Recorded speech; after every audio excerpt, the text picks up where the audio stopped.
Welcome to the Night Radio and Television Station. Here come to the news today.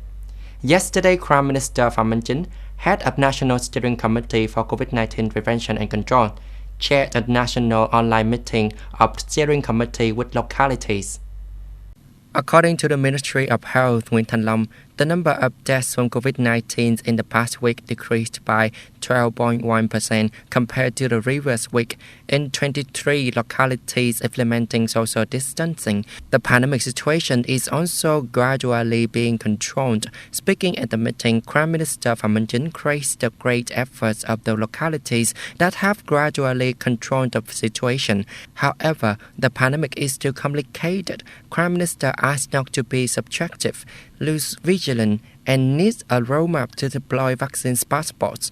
The Prime Minister also directed ministries, branches, and locality to continue to perform well on social security, organize the reopen of schools in safe places, have solutions to ensure political stability, social order, and safety. Starting from October 9th, Đồng Nai implement Directive 19, the Provincial People's Committee on easing the COVID-19 prevention and control measures and gradually restoring production. The opportunity to restore production has opened, but businesses are facing many difficulties. Yesterday morning, 130 out of more than 430 workers of color rubber company Carson returned to the factory. After more than 3 months, this business has stopped working to prevent the pandemic. Besides this joy, the company faces many difficulties such as lack of capital, raising raw material prices, especially difficulties in lack of the labor. And at Helen one-member limited liability company, just over 20 workers out of total nearly 100 employees at the factory returned to the factory. Directive 19 of the Provincial People Committee decided to dismantle all checkpoints in the green area and allow workers to travel without travel permits. Currently, most workers have been vaccinated with the first dose of vaccines. Enterprises want to be quickly covered with the second dose vaccines so that more workers can come to the factory under the new normal conditions. Standing Deputy Governor of the State Bank Đàm Minh Tú have just said that he will consider and adjust credit limits for commercial banks to ensure sufficient capital supply for businesses to resume production and business. The State Bank says that the tension of credit limits is based on commercial banks having to balance the capital sources and effective appraisal loan plans. Commercial banks must strictly control the broad rate of credit balance and reduce inequalities in areas with potential risks of great impact of COVID-19 pandemic, especially outstanding loans in real estate. Prioritize and focus on blending industrials and sectors that encourage in service of production, import, export, international payment, and many more, in order to create conditions for businesses and people to access credit sources to serve their needs in production and business recovery after the COVID-19 pandemic.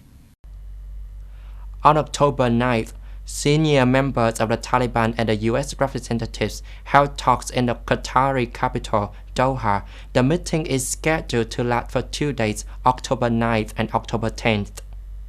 The Taliban's acting foreign minister Amir Khan Muttaqi says yesterday that in the first direct bilateral talks since the U.S. completed a plan to withdraw its troops from Afghanistan, the Islamic movement warned Washington not to destabilize for the current regime in this southwestern Asian country. Speaking to the Afghanistan National News Agency Pakar, Mr. Muttaqi says, "We have made it clear to them that trying to destabilize the government in Afghanistan is not the interest of either side." Muttaqi also says the focus of the Taliban delegations were on the humanitarian aid, demanding the U.S. release the reserves of the Central Bank of Afghanistan abroad, as well as provide COVID-19 vaccine to the people of Afghanistan. Australian Chancellor Sebastian Kurz announced his resignation last night local time after being investigated over corruption allegations.